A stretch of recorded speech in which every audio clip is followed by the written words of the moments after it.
quilting is just so very popular right now, and everybody is trying to outdo each other in beautiful, over-the-top, wonderful machine quilting. But I've noticed that a lot of people forget about the fact that they could be quilting with more angular designs. They're usually using lots of soft curves and floral elements and things like that.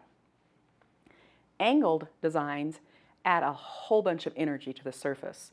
This is simply triangles, and they're just continuous triangles. They cross over each other to make more triangles. There's the occasional other kind of shape thrown in there here and about, but it's tight with angles, and those angles add this wonderful energy. Here on this piece, I already had this yellow background that was very energetic, with a high contrast of black and white, also very energetic. These bold black flowers I knew I was going to be stenciling on after all the quilting was done. So I decided to not only quilt with some contrasting color, but to add angles in the negative space.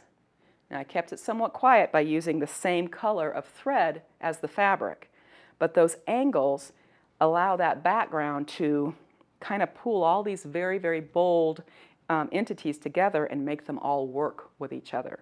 So those angles are really doing a lot of work and doing it well. With this piece, the only place there are angles is here in the black. I wanted the black to balance with this portion a little bit better than it was. Before it was quilted, when it was just the solid piece of black with no texture in it, it kind of just wilted away into the background and couldn't hold its own against this piece at all. I wanted it to look like this was floating on top of this as a unified background. So I needed to add more energy to this piece because this one has the direct complements of the black and the white. It's very energetic, and because it has lines moving in all sorts of directions, that adds more energy. As soon as I quilted this with all these wonderful angles, it perked it up. And even though it's quilted in black, it's a very bright black, whereas its fabric is a very dull black. So it adds a little tiny bit of contrast in color too. But those angles are doing all the work.